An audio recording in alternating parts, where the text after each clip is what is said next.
Hello and welcome to Commerce Made Easier. In today's lecture of Business Studies, we will discuss the topic communication.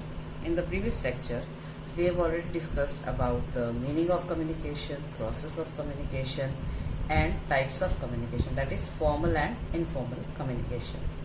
And today we will discuss about the various type of barriers that affects the communication process. तो barriers मतलब बाधाएं जो एक प्रभावी जो communication है उसमें जो है बाधाएं होती हैं वो किस तरह की होती हैं और उसको कैसे दूर किया जा सकता है। तो एक इफेक्टिव कम्युनिकेशन के लिए क्या जरूरी चीजें हैं उसको भी हम डिस्कस करेंगे। So let us start.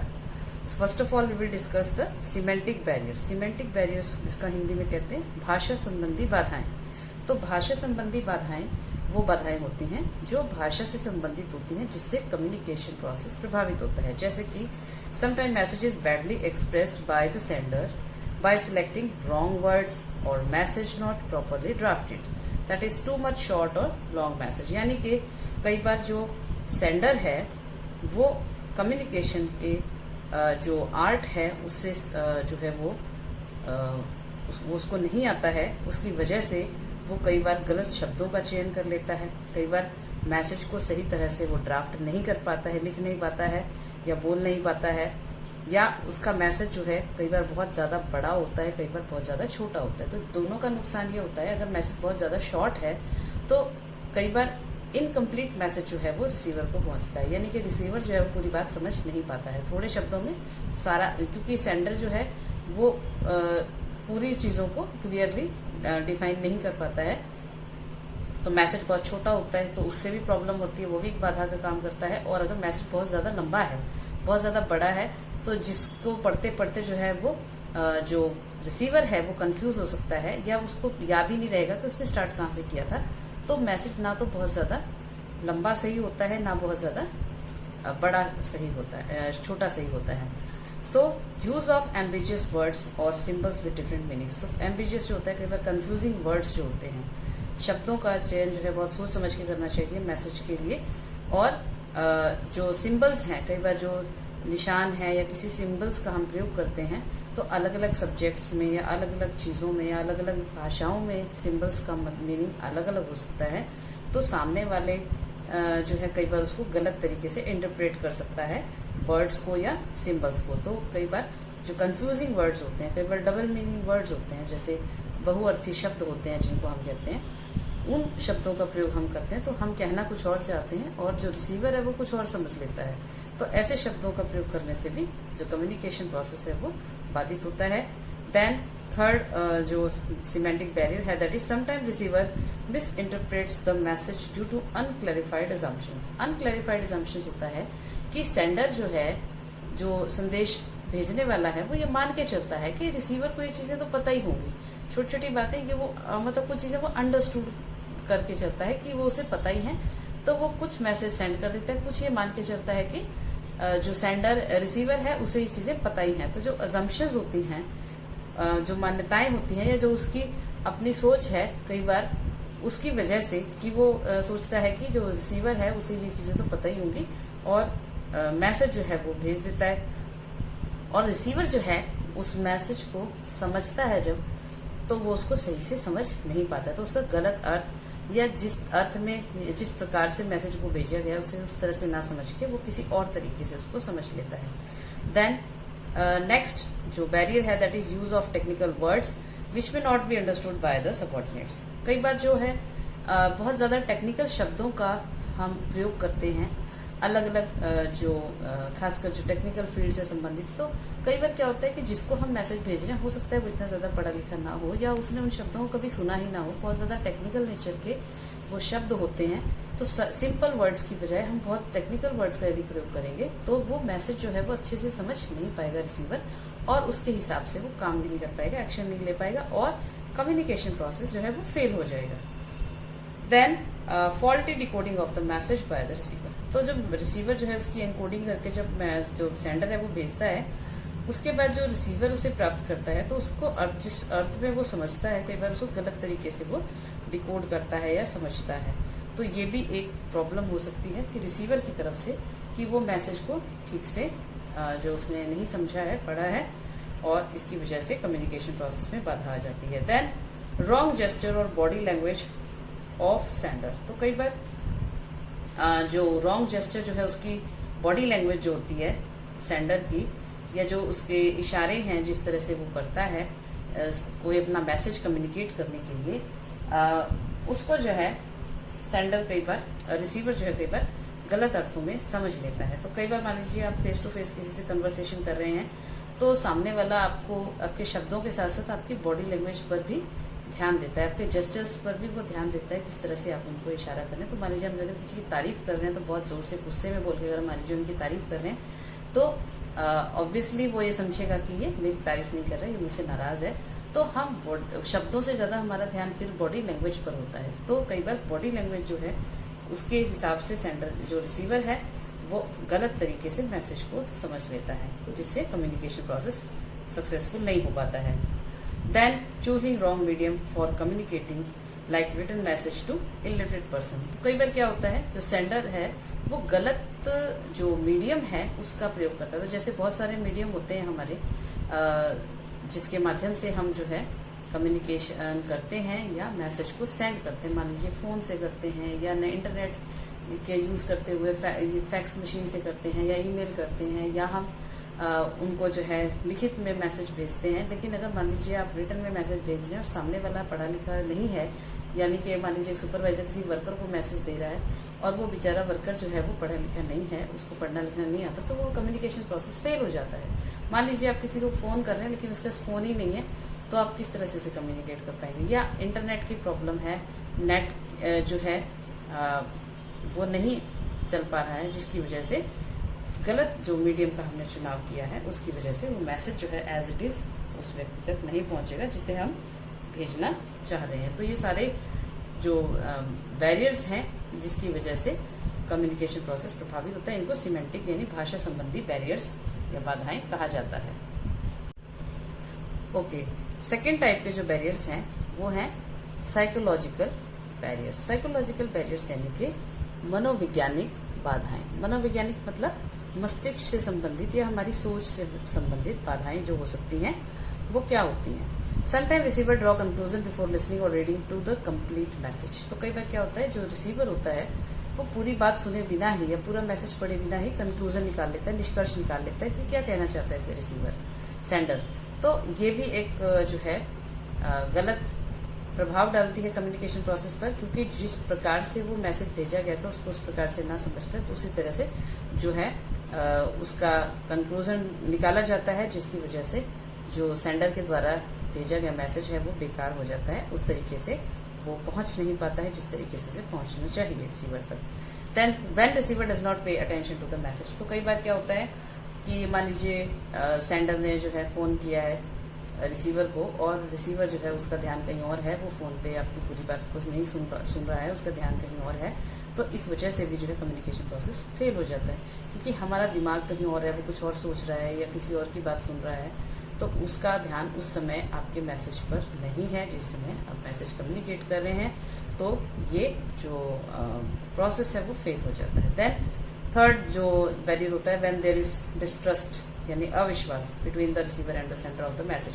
तो कई बार क्या होता है रिसीवर और सेंडर जो होते हैं आपस में उनके अच्छे संबंध नहीं होते हैं, वो एक दूसरे पर अविश्वास करते हैं। तो मान लीजिए सेंडर कोई मैसेज भेजता है तो रिसीवर को लगता है कि शायद ये मुझे कहीं कोई फंसा ना दे, किसी तरह के इस प्रॉब्लम में ना डाल दे, इस वजह से वो उसकी बात पर विश्वास नहीं करता है और उसका मैसेज वो ध्यान से नहीं देखता है या नहीं सुनता है और उस पर कोई एक्शन नहीं लेता है, तो कम्युनिकेशन बेकार हो जाता है।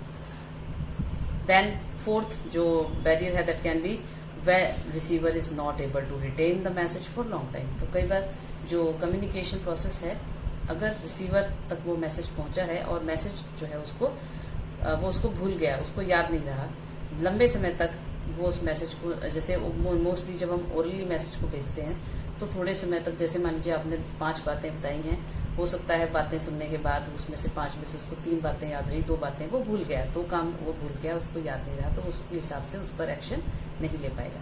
हाँ, अगर रिटर्न में मैसेज होता है तो हम उसको फ्यूचर के लिए सेव कर सकते हैं, लेकिन कई बार रिसीवर की तरफ से गलती हो सकती है कि उसकी जो उसका जो मेंटल लेवल है, कह लीजिए इस तरह का इतना नहीं है कि वो सारी चीज़ों को उसी तरीके से समझ पाए और अपने दिमाग में रख पाए जिस तरह से उसे कहा गया है, मैसेज भेजा गया है। तो इससे भी कम्युनिकेशन प्रोसेस प्रभावित होता है, फेल हो जाता है जब साइकोलॉजिकल इस तरह के बैरियर्स कम्युनिकेशन में आते हैं। तो ये तो हो गए दो बैरियर्स, भाषा संबंधी बैरियर्स और साइकोलॉजिकल बैरियर्स यानी मनोवैज्ञानिक या मस्तिष्क संबंधी बाधाएं जो हमारे कम्युनिकेशन प्रोसेस को प्रभावित करती हैं। थर्ड टाइप की जो बाधाएं होती हैं ऑर्गेनाइजेशनल बैरियर्स, जिसको हिंदी में कहते हैं संगठनात्मक बाधाएं। तो ऑर्गेनाइजेशन की तरफ से जो प्रॉब्लम्स या बाधाएं कम्युनिकेशन प्रोसेस को फेस करनी पड़ती हैं वो क्या है? Organisational policy effects the free flow of communication like following scalar chain. जैसे कि ऑर्गेनाइजेशन की पॉलिसी है, मान लीजिए जो पॉलिसीज बनाई जाती हैं कम्युनिकेशन, किस तरह से मैसेज जो है किस तरह से कम्युनिकेट होगा, कोई भी इंफॉर्मेशन कैसे फ्लो करेगी ऑर्गेनाइजेशन में, इससे संबंधित जो पॉलिसीज बनाई जाती हैं वो हमारे कम्युनिकेशन प्रोसेस को प्रभावित करती हैं। जैसे कि अगर मान लीजिए फॉर्मल ऑर्गेनाइजेशन है तो उसमें हम प्रिंसिपल ऑफ स्केलर चेन को फॉलो करते हैं। तो प्रिंसिपल ऑफ स्केलर चेन क्या होता है कि आपने प्रॉपर एक सिस्टम से ही जो है मैसेज कम्युनिकेट करना है। तो मान लीजिए अगर टॉप मैनेजमेंट लोअर जो एम्प्लॉय है उसको कोई मैसेज देना चाहती है तो टॉप मैनेजमेंट से जनरल मैनेजर, फिर जनरल मैनेजर से डिपार्टमेंटल हेड या जो भी उस डिपार्टमेंट का मैनेजर है उसको दिया जाएगा मैसेज, उसके बाद सुपरवाइजर को, फिर वर्कर को। तो एक प्रॉपर चेन को फॉलो करना पड़ता है। तो इस चेन की वजह से जो है कम्युनिकेशन प्रोसेस प्रभावित होता है, उसमें देरी होती है, कई बार मैसेज उस तरह से वर्कर या एम्प्लॉय तक नहीं पहुंच पाता है जिस तरह से उसे पहुंचना चाहिए। तो फ्री फ्लो, कुछ चीज़ों को सीक्रेट रखा जाता है, पूरी इन्फॉर्मेशन नहीं दी जाती है। तो ऑर्गेनाइजेशन के उसकी सेफ्टी सिक्योरिटी या उसके जो प्राइवेसी है उसको ध्यान में रखते हुए हम कुछ मैसेज को प्रॉपरली कम्युनिकेट नहीं करते हैं, कुछ इन्फॉर्मेशन को हाइड कर लिया जाता है एम्प्लॉय से। तो इस तरह की प्रॉब्लम्स को जो है इसकी वजह से कम्युनिकेशन प्रोसेस प्रभावित होता है। तो फ्री फ्लो कम्युनिकेशन नहीं हो पाता है।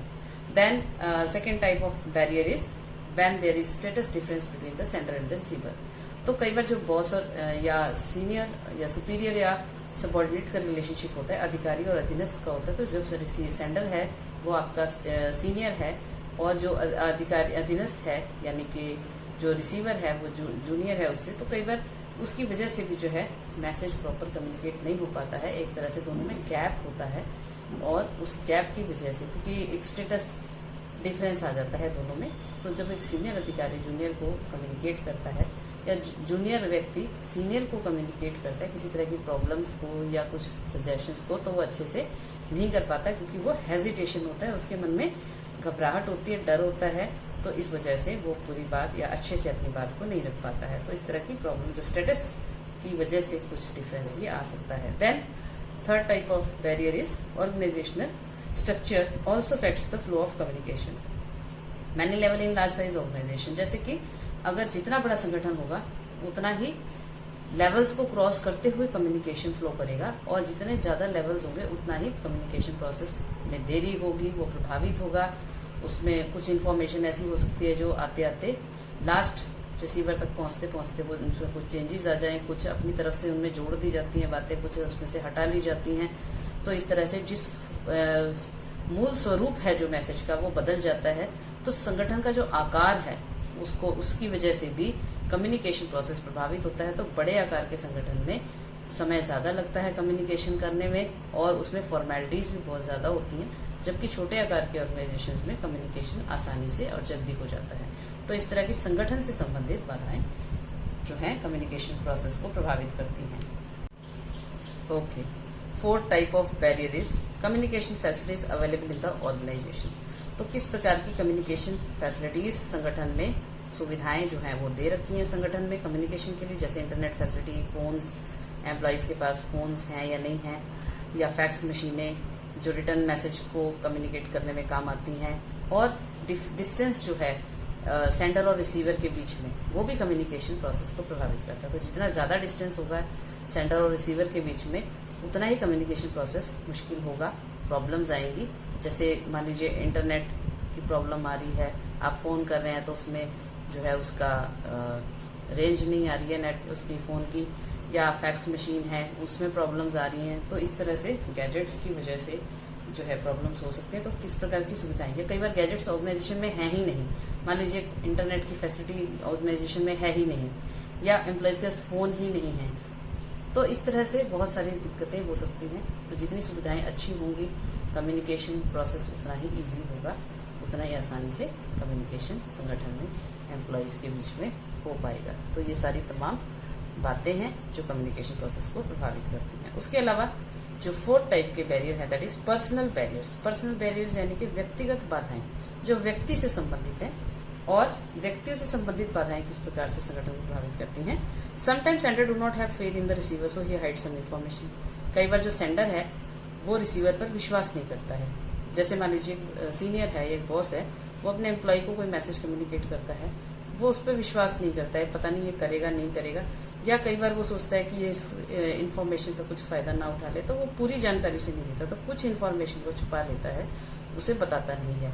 तो इस तरह से ये कम्युनिकेशन में बाधा है, फ्री फ्लो माना नहीं जाएगा इसको, क्योंकि इसमें सारी इन्फॉर्मेशन बतानी होती है, जिसी को फ्री फ्लो कहा जाता है। तो सेंडर की वजह से प्रॉब्लम आ गई। उसके बाद कई बार when sender is not aware of the art of communication, कई बार सेंडर जो है वो मैसेज कम्युनिकेट करना चाहता है, लेकिन उसे पता नहीं है कि मैसेज किस तरह से कम्युनिकेट करें, क्या मैसेज कम्युनिकेट करना है, किस तरह से उस मैसेज को प्रॉपर एनकोड करना है या शब्दों में पिरोना है, और उसका किस प्रकार से उसको सेंड करना है, किस मीडियम का प्रयोग करना है। तो कई बार उसे कम्युनिकेशन स्किल्स जो हैं उसके अच्छे नहीं होते हैं सेंडर के, जिसकी वजह से जो वो कहना चाहता है वो उस तरीके से उस बात को नहीं कह पाता, क्योंकि उसे वो बात कहनी या बतानी नहीं आती है। तो उसको इस art, communication is an art, ये कला है, दूसरों तक संदेश पहुंचाना, उनको बात समझाना या सूचना देना, ये एक कला है।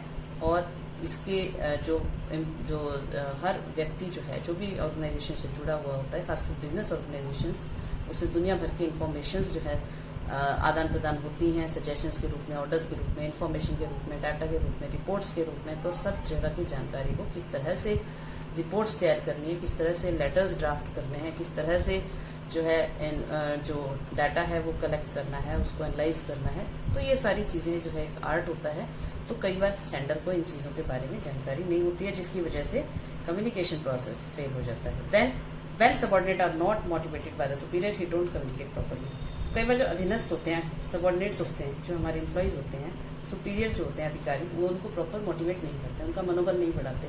तो जब भी वो कोई बात लेकर के जाते हैं अपने सीनियर के पास, तो वो उसको उनकी बात को अनसुना कर देते हैं, उनके सजेशंस पर, सुझावों पर वो ध्यान नहीं देते हैं। तो इस तरह से एक बीच में जो है गैप बन जाता है सबऑर्डिनेट और सीनियर के बीच में, और जो उस गैप की वजह से जो सबऑर्डिनेट है वो अपने मन की बात खुलकर अपने एम्प्लॉय से, जो अपने सीनियर है, उससे बात वो नहीं कर पाता, क्योंकि उसे लगता है कि उसकी बातों की कोई कीमत नहीं है, उसकी बातों पर कोई ध्यान नहीं दिया जाता है। इस वजह से वो कम्युनिकेट करना ही बंद कर देते हैं या कम कर देते हैं।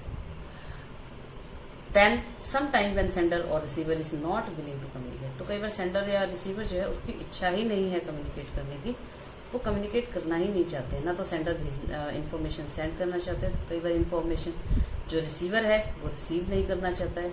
तो ऐसे में जो है कम्युनिकेशन प्रोसेस सक्सेसफुल नहीं हो सकता। तो सेंडर और रिसीवर दोनों ही रेडी होना जरूरी है, तभी एक कम्युनिकेशन प्रोसेस कंप्लीट हो सकता है।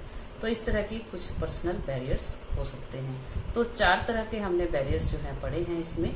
आज किस तरह की बाधाएं जो हैं कम्युनिकेशन प्रोसेस में आती हैं, भाषा संबंधी बाधाएं, सिमेंटिक बैरियर्स, और जो संगठन संबंधित बाधाएं जो ऑर्गेनाइजेशन की वजह से आती हैं, साइकोलॉजिकल बैरियर्स जो मनोवैज्ञानिक बाधाएं होती हैं, व्यक्ति के दिमाग या उसकी सोच की वजह से पैदा होती हैं, और पर्सनल बैरियर्स व्यक्तिगत बाधाएं जो व्यक्ति के बिहेवियर या उनके व्यवहार की वजह से जो है बाधाएं पैदा होती हैं। तो अब तक हमने पढ़ा किस प्रकार की बाधाएं जो हैं कम्युनिकेशन प्रोसेस को प्रभावित करती हैं। तो अब हम पढ़ेंगे मेजर्स फॉर इफेक्टिव कम्युनिकेशन, किस प्रकार के उपाय जो है हम कर सकते हैं एक अच्छे कम्युनिकेशन के लिए।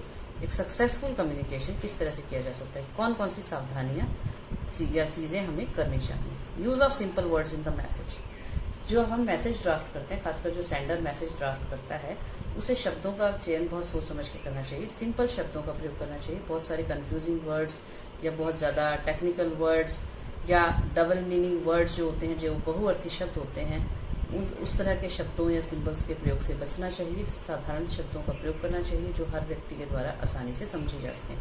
Then second measure is message should not be too short और लॉन्ग, यानी कि मैसेज ना तो बहुत ज़्यादा छोटा होना चाहिए कि आप अपनी जो पूरी बात ही नहीं कह पाई या रिसीवर पूरी तरह से उसको समझ ही नहीं पाया, ना ही मैसेज बहुत लंबा होना चाहिए कि जो है रिसीवर जो है वो कंफ्यूज हो जाए कि कहाँ से मैसेज शुरू हुआ था, वो कहाँ ख़त्म हो रहा है और उसमें वो क्या कहना चाह रहा है। तो इस तरह से मैसेज बहुत ज़्यादा बड़ा नहीं होना चाहिए, बहुत ज़्यादा छोटा भी नहीं होना चाहिए। एक प्रॉपर जितने पूरे शब्दों का प्रयोग होना चाहिए जितना कि हमें ज़रूरी है अपनी बात कहने के लिए। तो it should be complete but not too much short और too much long. Then choosing proper medium for sending message. तो मैसेज को जो है हमने उसकी इनकोडिंग कर ली है, तो उसके बाद हमें प्रॉपर मीडियम का प्रयोग करना चाहिए। रिसीवर की पास जो सुविधाएं हैं, मीडियम की अवेलेबिलिटी है, उसको ध्यान में रखते हुए हमें मीडियम का चुनाव करना चाहिए। मान लीजिए यदि सामने वाला व्यक्ति रिसीवर जो है अनपढ़ है, पढ़ा लिखा नहीं है, तो हम उसे रिटर्न मैसेज कम्युनिकेट नहीं कर सकते हैं, या सामने वाले के पास यदि मोबाइल फ़ोन नहीं है तो हम उसे फ़ोन करके उसको मैसेज कम्युनिकेट नहीं कर सकते हैं। यदि सामने वाले के पास कंप्यूटर या इंटरनेट फैसिलिटी नहीं है तो हम उसे ईमेल नहीं सेंड कर सकते हैं। तो हमें सामने वाले या रिसीवर को ध्यान में रखते हुए मीडियम का चुनाव करना चाहिए, तभी हमारा कम्युनिकेशन प्रोसेस सक्सेसफुल होगा। Then developing good rapid between the sender and the receiver. तो सेंडर और रिसीवर के बीच में अच्छे जो रिलेशन है, अच्छे संबंध होने चाहिए, दोनों ही एक दूसरे की बात सुनने के लिए तैयार होने चाहिए, तभी कहने सुनने का कम्युनिकेशन जो प्रोसेस है ये पूरा हो पाएगा। Then receiver should not read message in haste and should understand the message completely. तो जब सेंडर जो है अच्छी तरह से मैसेज को ड्राफ्ट कर रहा है, प्रॉपर मीडियम का सिलेक्शन कर रहा है, उसके बाद रिसीवर को वो इतनी मेहनत से मैसेज भेज रहा है, तो रिसीवर जो है उसकी भी ड्यूटी बनती है कि मैसेज को जल्दबाजी में वो ना पढ़े, उसको अच्छे से आराम से पढ़े, समझे कि रिसीवर जो है, सेंडर जो है उसे क्या कहना चाहता है, वो उसे क्या एक्सपेक्ट कर रहा है या क्या काम करवाना चाहता है। उसके हिसाब से वो उसको अच्छे से समझ कर और उस पर एक्शन ले। Then sender should not know the art of communication. जो सेंडर है, मैसेज कम्युनिकेट करने वाला व्यक्ति है, उसे कम्युनिकेशन की आर्ट आनी चाहिए, यानी किस तरह से कम्युनिकेशन किया जाना चाहिए, किसी तरह से शब्दों का चुनाव किया जाना चाहिए, किस तरह से मीडियम का चुनाव किया जाना चाहिए, किस प्रकार से जो है मैसेज को सेंड करना है, किस तरह से उसको ड्राफ्टिंग करनी है लेटर्स की, या जो भी चीज़ें हमने डिस्कस की थी, तो इन सब के बारे में उसको पता होना चाहिए। Then use of proper symbol language और जेस्चर्स। तो जब सेंडर जो है कम्युनिकेशन करता है, उसमें जो सिंबल्स यदि वो प्रयोग कर रहा है, तो सिंबल्स का प्रॉपर जो है उसको इस्तेमाल करना चाहिए, इसकी रिसीवर को ध्यान में रखते हुए कि रिसीवर जो है सिंबल्स को समझ पाएगा या नहीं पाएगा। लैंग्वेज का ध्यान जो है इसको रखना है, बहुत ज़्यादा टेक्निकल लैंग्वेज या बहुत ज़्यादा डिफ़िकल्ट लैंग्वेज या कोई दूसरी भाषा का प्रयोग जो रिसीवर नहीं समझता है, इस तरह के प्रयोग नहीं करने चाहिए। या जो जेस्चर्स हैं हमारे, जो हमारे इशारे हैं या बॉडी लैंग्वेज है, उसको प्रॉपर यूज़ होना चाहिए। जिस तरह से हम मैसेज को कम्युनिकेट कर रहे हैं उसके हिसाब से ही ये सब चीज़ें होनी चाहिए। Then receiver should pay proper attention while receiving the message. Receiver जो है उसको जिस समय मैसेज कम्युनिकेट किया जा रहा है उस समय उसे पूरे ध्यान से मैसेज को रिसीव करना चाहिए और सुनना चाहिए कि वो जो सेंडर है वो क्या मैसेज सेंड कर रहा है। तो उस समय उसका ध्यान केवल और केवल मैसेज के ऊपर होना चाहिए या कम्युनिकेशन प्रोसेस में होना चाहिए। Then communication is incomplete without receiving proper feedback from the receiver. जो कम्युनिकेशन प्रोसेस होता है, हमने पहले भी कम्युनिकेशन प्रोसेस पढ़ा है, उसमें मैसेज की जो है सबसे पहले मैसेज जो है उसको एनकोड किया जाता है सेंडर के द्वारा, उसके बाद प्रॉपर मीडियम का सिलेक्शन किया जाता है, उसके बाद मैसेज को सेंड किया जाता है रिसीवर को, उसके बाद रिसीवर जो है मैसेज रिसीव करता है, उसके बाद उसकी डिकोडिंग करता है, उसको समझता है और उस मैसेज के जो भी मैसेज सेंडर ने भेजा है उसके हिसाब से फिर वो अपना फीडबैक जो है, अपनी प्रतिक्रिया जो है वो देता है कि मैसेज को पढ़कर उसे क्या समझ में आया, या यदि उसे कुछ काम करने के लिए बोला गया है तो उसने उस पर वो एक्शन लिया या नहीं लिया, वो काम किया या नहीं किया, या उसे किस प्रकार की बाधा आ रही है। तो इस तरह से जो फीडबैक है, अपनी जो प्रतिक्रिया है उसे वो देनी चाहिए। बिना प्रतिक्रिया के, बिना फीडबैक के कम्युनिकेशन प्रोसेस जो है वो इनकम्प्लीट समझा जाता है। तो कम्युनिकेशन प्रोसेस में बहुत ही इम्पोर्टेंट है फीडबैक लेना रिसीवर से सेंडर के द्वारा, तो ये जरूर होना चाहिए। Then providing communication facilities by the organisation like internet, electronic gadgets, distance problems etcetera. तो जो कम्युनिकेशन फैसिलिटीज हैं संगठन की तरफ से वो प्रोवाइड होनी चाहिए, वहाँ पर अच्छी इंटरनेट, वाईफाई की सुविधाएं होनी चाहिए, प्रॉपर गैजेट्स होने चाहिए, जैसे कंप्यूटर्स हैं, लैपटॉप्स हैं, या मोबाइल फ़ोन्स हैं, या लैंडलाइन फ़ोन्स हैं या जो भी है, और डिस्टेंस की यदि प्रॉब्लम्स हैं उन्हें भी सॉल्व किया जाना चाहिए किस प्रकार से, ताकि दोनों के बीच का जो सेंडर और रिसीवर है उस गैप को कम किया जा सके, या तो गैजेट्स के माध्यम से या फिजिकली, जैसे भी संभव हो, और कम्युनिकेशन प्रोसेस पूरा किया जा सके। तो इस प्रकार से हमारा जो कम्युनिकेशन प्रोसेस है वो कंप्लीट होगा, सक्सेसफुल होगा, और बिना किसी बाधा के हम अपनी बात कह पाएंगे। तो आज के लिए इतना ही। आशा है आज का टॉपिक आपको अच्छा लगा होगा, इंटरेस्टिंग है और साथ में इजी भी है। और अगले वीडियो में हम आपको नए टॉपिक के साथ मिलेंगे। तब तक के लिए इतना ही, और हमारे इस वीडियो को लाइक कीजिए, शेयर कीजिए, and don't forget to subscribe this channel. Thank you.